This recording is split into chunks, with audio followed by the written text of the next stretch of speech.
Beneath calm seas, beauty hides brutality. Every ripple conceals a predator capable of turning leisure into tragedy within seconds. From two bodies discovered inside a 21-foot great white in South Africa to a fatal bull shark attack off Florida's coast, these accounts reveal terror's raw power. In this video, we'll uncover 6 chilling shark encounters that defy comprehension.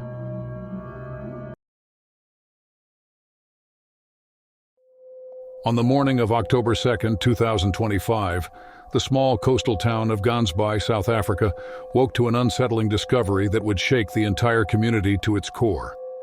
Gansbaai, often referred to as the Great White Shark Capital of the world, sits along the southern coast of the Western Cape Province, approximately 170 kilometers southeast of Cape Town.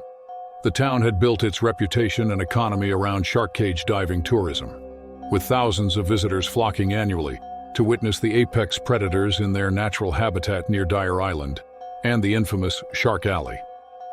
The waters surrounding this stretch of coastline teemed with marine life, particularly Cape fur seals, which attracted significant populations of great white sharks year-round. Despite the town's familiarity with these predators, nothing could have prepared residents for what authorities discovered that autumn morning. Simon van der Merwe, a 45-year-old insurance broker from Hermanus, and his longtime friend Thabo Nkosi, a 42-year-old mechanical engineer from Cape Town, had planned their spearfishing expedition for weeks. Both men were experienced recreational fishers who had spent countless weekends exploring the rich waters along the Cape Coast. They understood the risks associated with diving in shark-inhabited waters, but maintained a healthy respect for the ocean and its inhabitants. On the afternoon of October 1st, they launched their small inflatable boat from Kleinbaai Harbor, equipped with diving gear, spear guns, and emergency flotation devices. Their plan was straightforward: spend a few hours hunting yellowtail and other game fish in the deeper waters beyond the kelp forests, then return before sunset. Witnesses at the harbor later reported seeing their vessel heading southeast toward the shipping lanes between Dyer Island and Geyser Rock, an area locally known for its dense seal colonies and consequently heavy shark activity. The afternoon conditions initially appeared favorable, with moderate swells and decent visibility beneath the surface. However, by mid-afternoon, coastal currents had unexpectedly intensified, and a cold front moving in from the Atlantic brought choppy conditions and reduced underwater visibility to less than 3 meters. Despite these deteriorating conditions, several commercial fishing vessels operating nearby reported spotting the small inflatable boat drifting near the seal colonies around 3:30 p.m., with its occupants presumably underwater and engaged in spearfishing. What happened next could only be pieced together through circumstantial evidence and expert analysis. Marine biologists theorized that Simon and Thabo had successfully speared several fish, which would have released blood and created water vibrations. These signals, combined with the frantic movements of wounded prey fish, likely attracted the attention of a massive great white shark patrolling the area. The commotion caused by 2 divers simultaneously managing struggling fish on their spear lines would have appeared to the shark as an opportunity rather than a threat. Great whites, particularly large specimens exceeding 20 feet, typically exhibited calculated hunting behavior. Still, in situations involving blood, erratic movements, and poor visibility, even these intelligent predators could strike with devastating speed and force. When Simon and Thabo failed to return to harbor by nightfall, their families immediately contacted local authorities. Search and rescue teams launched operations at first light on October 2nd, coordinating with the National Sea Rescue Institute and local fishing vessels familiar with the area. The search initially focused on locating the abandoned inflatable boat, which crews discovered adrift approximately 2 nautical miles from where witnesses last saw it, near Jubertsdam. The vessel appeared undamaged, with diving equipment still secured aboard, but there was no sign of the 2 men. At approximately 10:45 a.m., harbor patrol officers responding to reports of a large marine animal washing ashore discovered the carcass of a massive great white shark beached on the rocky coastline near Franskraal, roughly 8 kilometers east of where the men had gone missing. The specimen measured an extraordinary 21 feet from nose to tail.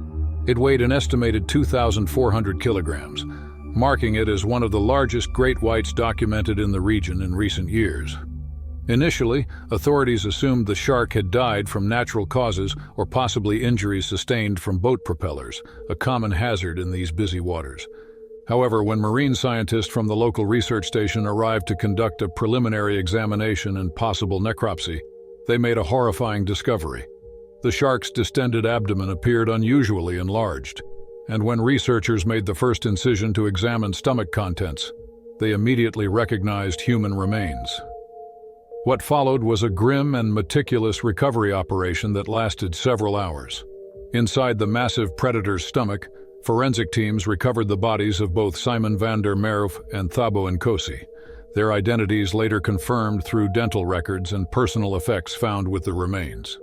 The subsequent investigation, conducted jointly by local police, marine biologists, and forensic experts, concluded that the great white had attacked both men.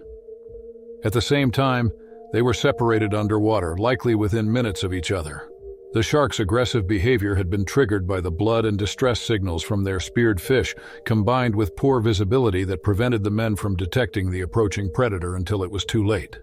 Experts noted that while fatal great white attacks remained exceptionally rare statistically, the combination of factors present that afternoon created an almost perfect storm of circumstances that sealed the men's fate. The tragedy sent shockwaves through Gansbai's tight-knit community and the broader diving and fishing communities across South Africa. Memorial services for both men drew hundreds of mourners who celebrated their lives while acknowledging the ocean's unpredictable nature. In the aftermath, local authorities reinforced existing warnings about spearfishing near seal colonies and implemented stricter guidelines for recreational divers operating in known shark aggregation areas. The incident served as a sobering reminder that even experienced watermen remained vulnerable when entering the domain of apex predators, particularly in conditions that amplified natural hunting instincts. The California coastline near Santa Barbara had long been recognized as one of the premier destinations for water sports enthusiasts along the Pacific coast.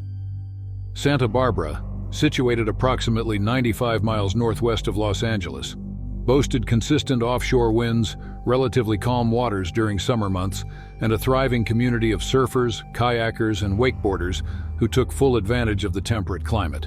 The channel waters between the mainland and the Channel Islands created ideal conditions for recreational boating. However, these same waters also served as migration corridors and hunting grounds for various shark species, including the notoriously fast and aggressive shortfin mako. Despite occasional sightings reported by fishermen and marine researchers, actual encounters between sharks and water sports athletes remained remarkably rare, which explained why many enthusiasts maintained a somewhat casual attitude toward the potential dangers lurking beneath the surface.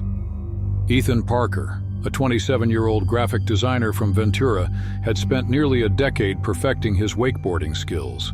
He owned a modest speedboat that he trailered to various coastal launch points depending on conditions and his work schedule. On the morning of September 14, 2025, Ethan arrived at a popular boat launch near Carpinteria with his girlfriend and two friends, who planned to take turns riding and operating the boat. The weather forecast predicted light winds and minimal swells, perfect conditions for attempting some of the more technical tricks he had been practicing. After launching around 9:30 a.m., the group motored approximately 2 miles offshore, seeking clearer water away from the kelp beds that dominated the nearshore areas. What Ethan and his companions did not realize was that a commercial fishing vessel had been working the same general area since dawn, targeting Pacific mackerel and sardines that had formed massive schools in response to an upwelling of nutrient-rich cold water.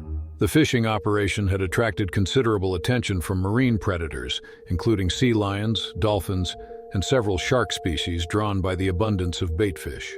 Among these opportunistic hunters was a 10-foot shortfin mako shark, one of the ocean's fastest and most athletic predators, capable of reaching speeds of more than 40 miles per hour in short bursts. Makos typically hunt in open ocean environments, pursuing tuna and other fast-moving prey. Still, the concentration of baitfish near the fishing vessel had temporarily drawn this particular specimen closer to shore than usual. Ethan strapped into his wakeboard bindings while his friend Marcus brought the speedboat up to speed, creating the characteristic wake that gave the sport its name. The water felt refreshing against his wetsuit as he carved back and forth across the wake, building momentum for his first aerial attempt. His girlfriend, Rachel, recorded the session on her phone from the boat's stern, capturing Ethan's confident execution of several surface tricks. After about 15 minutes of solid riding, Ethan signaled for a faster pace, wanting to generate more height for a planned backflip. Marcus obliged, pushing the throttle forward and bringing the boat to approximately 24 miles per hour. As Ethan approached a slightly larger swell created by a passing sailboat's wake, he launched himself into the air, executing a clean rotation. However, the moment he left the water's surface, the mako shark that had been tracking the boat's movement and the vibrations created by the wakeboard's edge cutting through water surged upward from approximately 15 feet below. The sleek predator breached partially, its streamlined body knifing through the surface just beneath where Ethan's board had been milliseconds earlier. The impact occurred as Ethan descended from his rotation, his board striking the shark's dorsal region. At the same time, the animal's rough skin scraped along his exposed left calf, tearing through the neoprene wetsuit. The collision knocked Ethan completely off balance, sending him tumbling sideways into the turbulent water. Adrenaline flooded his system as he struggled to orient himself underwater, his left leg burning with sudden intense pain. Breaking the surface, he gasped for air and frantically scanned the churning water around him, catching a glimpse of a dark gray shape circling approximately 20 feet away. His wakeboard had detached during the impact and now floated several yards distant. Rachel's screams from the boat cut through his shock as Marcus immediately killed the engine and threw the emergency flotation ring toward him. The shark completed one full circle around Ethan's position, its distinctive pointed snout and crescent-shaped tail briefly visible as it investigated this unusual encounter. Marine biologists later speculated that the mako had likely mistaken the wakeboard's erratic movements and splashing for a wounded fish, triggering its predatory instincts. However, upon closer inspection, and realizing that its target was neither fish nor seal, the shark opted to retreat to deeper water rather than press the attack. This behavior, while terrifying for Ethan, actually demonstrated the typical pattern of investigatory strikes that characterized many shark encounters with humans. Marcus maneuvered the boat carefully toward Ethan, who, despite his panic, managed to grab the flotation ring and be pulled toward the stern ladder. His friends hauled him aboard with considerable effort, immediately noting the deep gash running along his left calf where the shark's abrasive skin had essentially sanded away layers of wetsuit, skin, and superficial muscle tissue. The wound bled steadily but not catastrophically, suggesting no major vessels had been compromised. Rachel applied pressure with beach towels while Marcus radioed the Coast Guard and gunned the engine toward shore. Ethan remained conscious throughout the ordeal, though shock began setting in as the adrenaline subsided. He reported feeling intense burning and throbbing pain radiating from his calf, along with deep bruising across his left hip and thigh where the initial impact had occurred. The group reached the harbor within 20 minutes, where paramedics waited to transport him to a hospital. Medical examination revealed significant soft tissue damage, deep abrasions, and substantial bruising, but remarkably no broken bones or severed tendons. Doctors treated the wounds, administered antibiotics to prevent infection from bacteria present in the shark's skin, and kept him overnight for observation. The incident left Ethan profoundly shaken and sparked considerable discussion within Santa Barbara's water sports community about the increased presence of sharks near popular recreation areas, particularly when commercial fishing operations were active nearby. The remote northern coastline of Queensland, Australia, stretched for hundreds of kilometers, featuring pristine beaches, rocky outcrops, and dense mangrove forests that created a complex ecosystem teeming with marine life. This section of the coast, approximately 40 kilometers south of Cooktown, saw relatively little tourist activity compared to the more developed southern regions. However, residents and experienced watermen appreciated its rugged beauty and excellent fishing opportunities.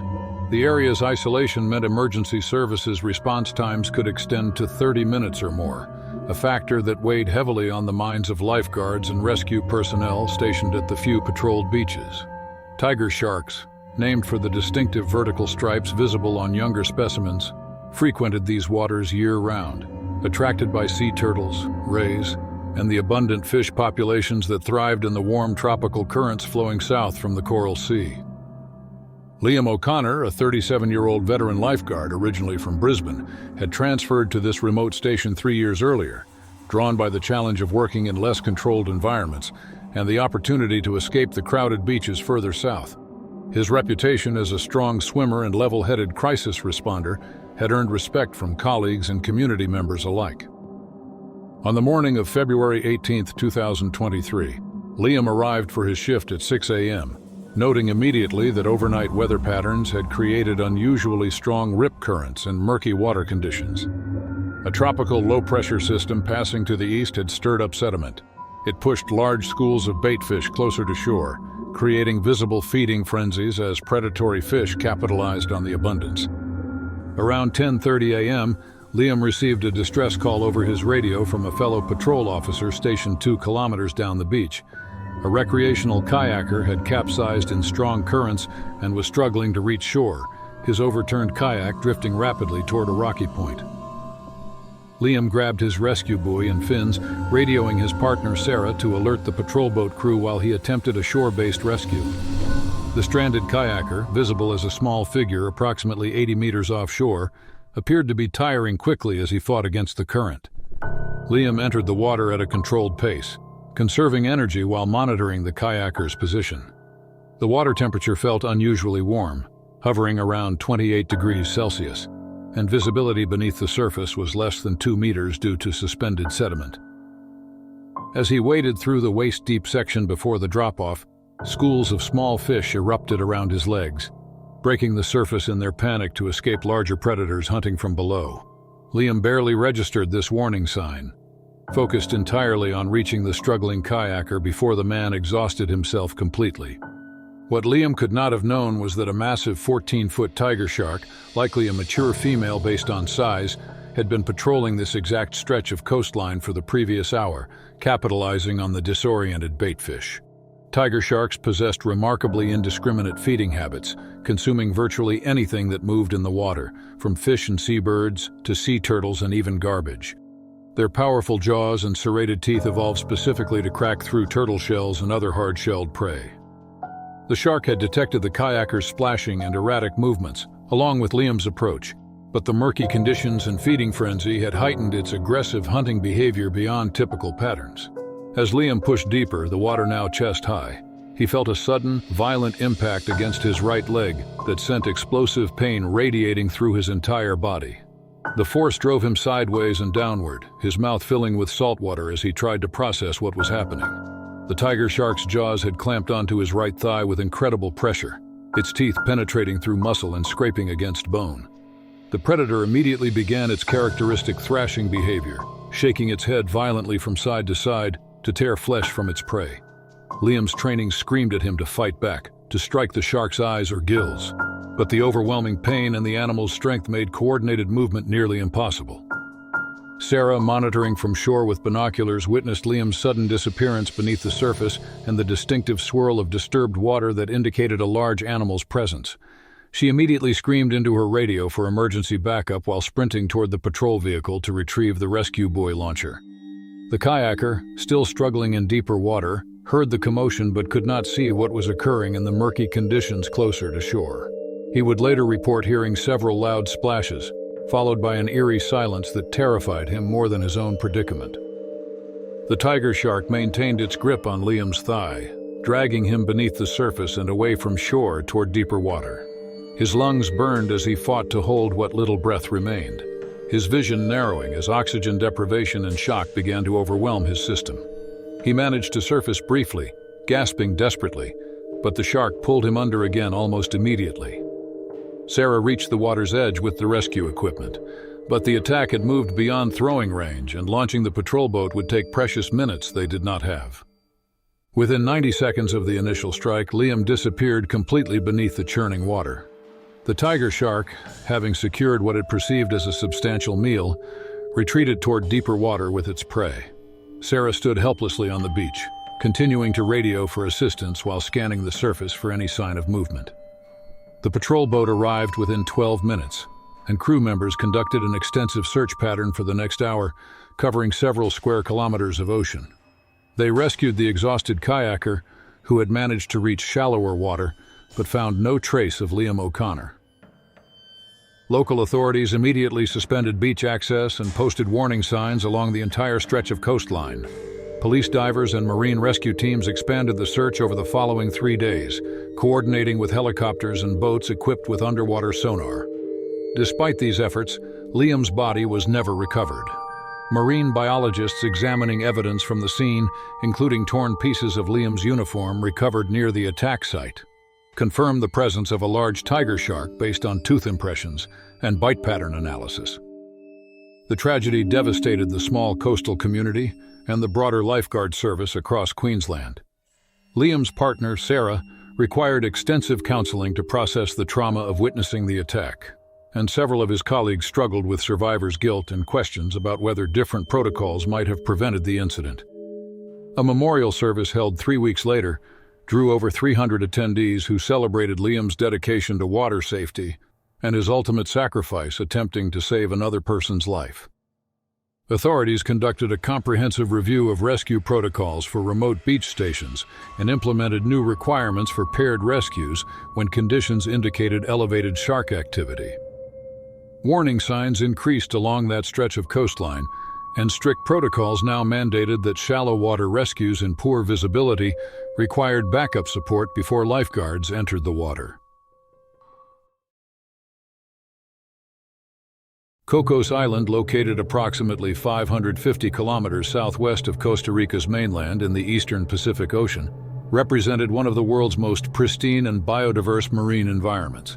The island, a designated protected area and United Nations Educational, Scientific and Cultural Organization World Heritage Site, attracted marine researchers from around the globe who sought to study its largely untouched, unique ecosystems.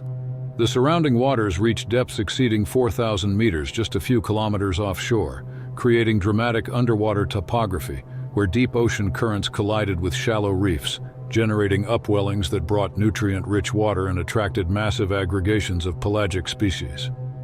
Scalloped hammerhead sharks, in particular, gathered in the hundreds during certain seasons, utilizing cleaning stations on the seamounts and hunting in the food-rich waters. These distinctive sharks, identifiable by their laterally extended heads resembling hammers, typically exhibited relatively passive behavior toward humans, though their size and numbers could create intimidating encounters for divers. Elena Moreno, a 33-year-old marine biologist specializing in deep-water fish migration patterns, had secured research funding through an international marine conservation organization to conduct a 3-week study examining yellowfin tuna movement between Cocos Island and the Galapagos. Her project required multiple solo dives from a floating research platform anchored approximately 2 nautical miles from the island's western shore, where underwater ridges created natural corridors for migrating species. Elena possessed advanced dive certifications, including technical diving and deepwater qualifications, with over 400 logged dives across various challenging environments. On September 22, 2021, she prepared for her morning dive by reviewing data collection protocols with her surface support team, which included 2 research assistants and the platform's boat operator.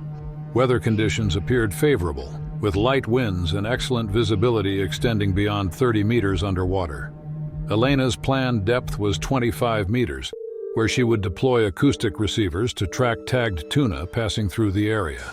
She entered the water at 9:15 a.m., conducting her standard equipment checks before beginning a controlled descent along the anchor line. The water temperature dropped noticeably as she descended, transitioning from the warm surface layer to the cooler thermocline around 18 meters. Schools of Creole fish swirled around her, their silver bodies flashing in the filtered sunlight penetrating from above. Reaching her target depth, Elena began installing the first acoustic receiver on a rocky outcrop when she noticed unusual activity in the water column above her. A dense school of scalloped hammerheads, numbering perhaps 40 or 50 individuals, moved through her vicinity in a loose formation. While hammerhead aggregations were common at Cocos Island, this group appeared more agitated than usual, their movements less coordinated than the typical synchronized swimming patterns she had observed during previous dives.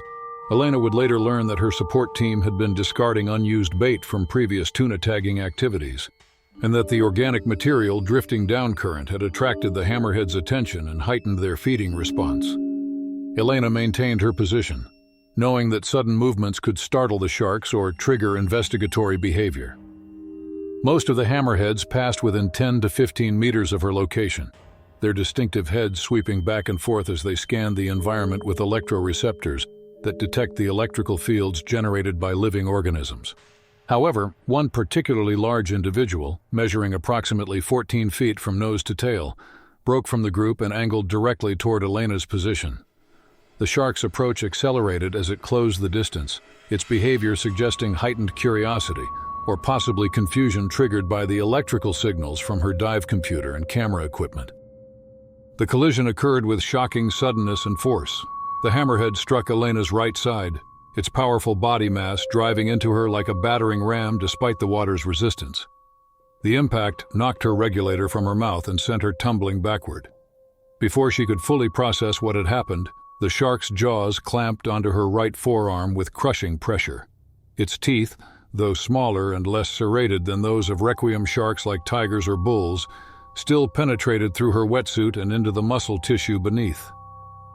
The pain arrived in waves, sharp and burning, as the shark maintained its grip and began shaking its head with surprising vigor. Elena's training took over despite the shock and pain flooding her system. She maintained her depth and the need to keep breathing, forcing herself to reach for her regulator with her free left hand and clear the water from her mouthpiece. The hammerhead released its grip after approximately 5 seconds, though those seconds stretched into what felt like minutes for Elena.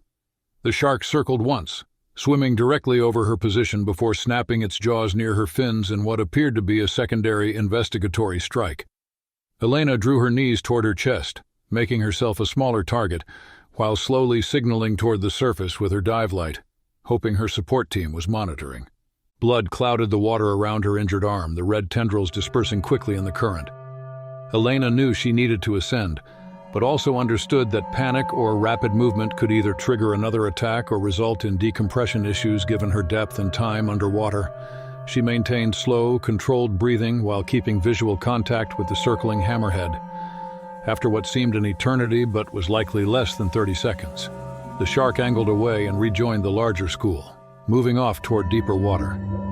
Elena began her ascent immediately at the maximum safe rate, conducting a safety stop at 5 meters despite her injury and increasing lightheadedness. Her support team, having noticed her emergency signals and the cessation of her normal underwater work patterns, had already donned their own equipment and entered the water to assist. They met her during her safety stop, took control of her equipment, and helped stabilize her for the final ascent. Breaking the surface at 9:47 a.m., Elena immediately reported the incident while her colleagues helped her aboard the platform. The wound on her right forearm revealed deep lacerations where the hammerhead's teeth had punctured and torn tissue, along with significant bruising radiating from the bite site. Her wetsuit had prevented more extensive damage, but muscle tissue was visibly compromised, and blood flow required immediate pressure and bandaging. The team activated their emergency protocols, radioing the Costa Rican Coast Guard while administering first aid. A helicopter evacuation was arranged, arriving within 90 minutes to transport Elena to a hospital on the mainland. Medical treatment included extensive wound cleaning, antibiotic therapy to prevent infection from marine bacteria, and surgical repair of damaged muscle tissue. Elena spent 4 days hospitalized before being cleared for travel back to her home institution in California. Physical therapy over the subsequent months helped restore most of the function to her right arm, though scarring and occasional pain persisted. The incident did not diminish Elena's passion for marine research, though it fundamentally changed her approach to fieldwork. She began incorporating her experience into research safety workshops, emphasizing that even typically non-aggressive species could inflict serious injuries when environmental conditions created unusual circumstances or when human activities inadvertently triggered feeding responses. Gansby, South Africa, earned its international reputation as the great white shark capital of the world through decades of documented shark activity in the waters surrounding Dyer Island and the narrow channel known locally as Shark Alley. Located along the southern coast of the Western Cape Province, approximately 170 kilometers southeast of Cape Town, this small fishing village transformed into a major ecotourism destination by the late 1990s. The shallow channel between Dyer Island and Geyser Rock hosted one of the largest Cape fur seal colonies in the southern hemisphere, numbering over 60,000 individuals. These seals represented the primary prey source for great whites patrolling the area, and the sharks had developed sophisticated hunting strategies refined over thousands of generations. Emma and James Callahan, ages 31 and 34 respectively, had planned their honeymoon for over a year, selecting South Africa for its diverse landscapes and unique wildlife experiences. Emma worked as a physical therapist in Manchester while James managed a software development team for a logistics company. Their itinerary included several days in Cape Town, followed by a luxury yacht charter along the Cape Coast, with Gansby among their planned anchorages. They booked a 45-foot sailing yacht with a captain and a small crew. On the evening of November 9, 2019, their yacht dropped anchor approximately 1 nautical mile offshore from Gansby, in a protected cove. The evening proved remarkably calm, with minimal wind and a nearly full moon casting silvery light across the water's surface. The yacht's captain and crew prepared dinner, while Emma and James relaxed on deck, enjoying wine. The water temperature registered around 16 degrees Celsius, cold by tropical standards but tolerable for brief swims, particularly for visitors accustomed to British waters. Around 10:30 p.m., after finishing their meal and perhaps influenced by the wine and romantic atmosphere, Emma suggested a spontaneous night swim. The moonlit water looked inviting, and the calm conditions seemed perfect for a brief dip. James initially hesitated, citing the cold temperature and the captain's earlier warnings about swimming after dark, but Emma's enthusiasm proved persuasive. Despite mild protests from the captain about safety protocols, they insisted they would stay close to the yacht and keep the swim brief. Local fishing vessels had been working these waters throughout the day, targeting snook and other species using bait and chum. The discarded bait and fish waste had drawn several great white sharks that had begun patrolling the area as evening approached. Great whites actively hunt at night, particularly near seal colonies. The moonlight created dramatic shadows and light patterns underwater that favored the sharks' ambush hunting strategy. Emma entered the water first, gasping at the initial cold shock but quickly adjusting as she began swimming around the yacht's stern. James followed moments later, and the couple splashed and laughed in the water. The yacht's underwater lights created a cone of visibility around the vessel, but beyond this artificial light, the ocean stretched dark in all directions. The captain stood on deck watching them, spotlight in hand. The attack occurred with terrifying speed. An 18-foot great white shark, likely a mature male, had been cruising approximately 30 meters from the yacht when the splashing and vibrations attracted its attention. The shark approached from below and behind, accelerating to full attack velocity in seconds. The predator targeted Emma first, its massive jaws opening as it surged upward toward her silhouette against the moonlit surface. The shark's snout struck her shoulder and chest with enormous force, knocking her sideways while its jaws snapped closed, grazing her left arm and tearing through skin and superficial muscle tissue. The teeth created a deep laceration running from her shoulder to her elbow, though the shark had not achieved a full grip. Emma screamed, bringing immediate action from everyone aboard the yacht. James, swimming less than 3 meters away, saw the massive gray shape surface briefly before the shark pivoted and angled toward him. It struck his side with its snout, the impact causing severe bruising to his ribs and tearing his wetsuit. James felt the rough texture of the shark's skin as it scraped along his torso, the dermal denticles acting like coarse sandpaper against his exposed skin. The crew reacted with impressive speed, throwing flotation devices while the captain maneuvered the yacht's stern platform closer to the swimmers. The great white circled once more, its dorsal fin visible in the spotlight's beam.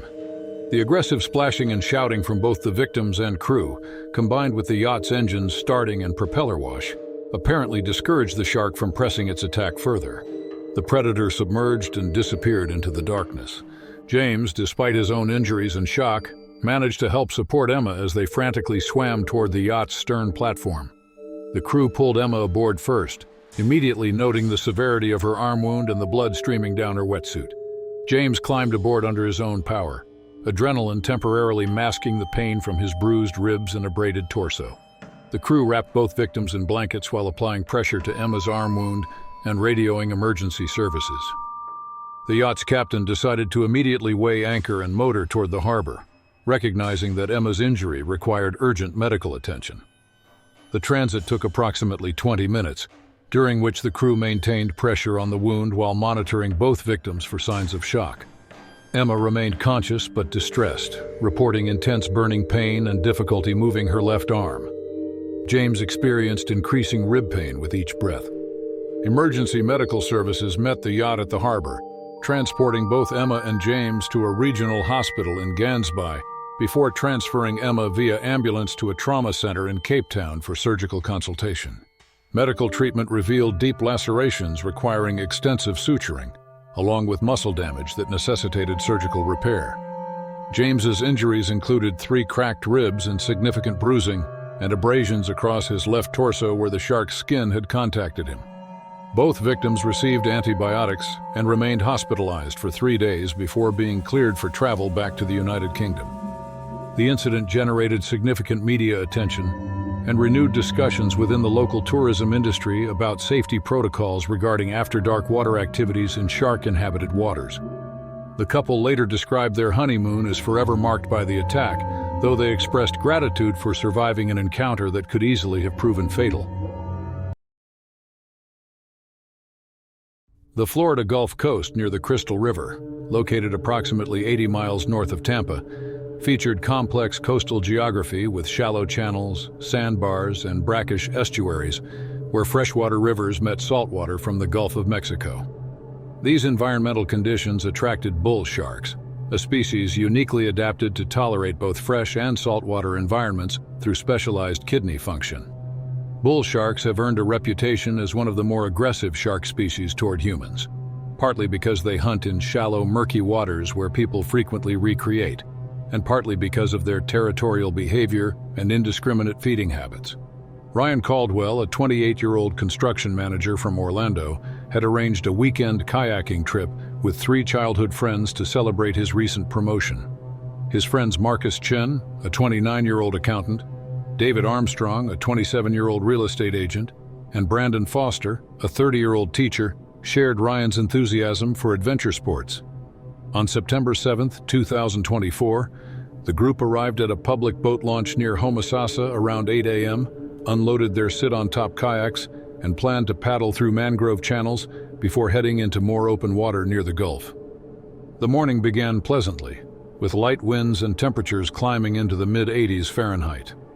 After approximately 90 minutes exploring backwater areas, they emerged into a more open section where sandbars created natural barriers between protected inland waters and the open Gulf.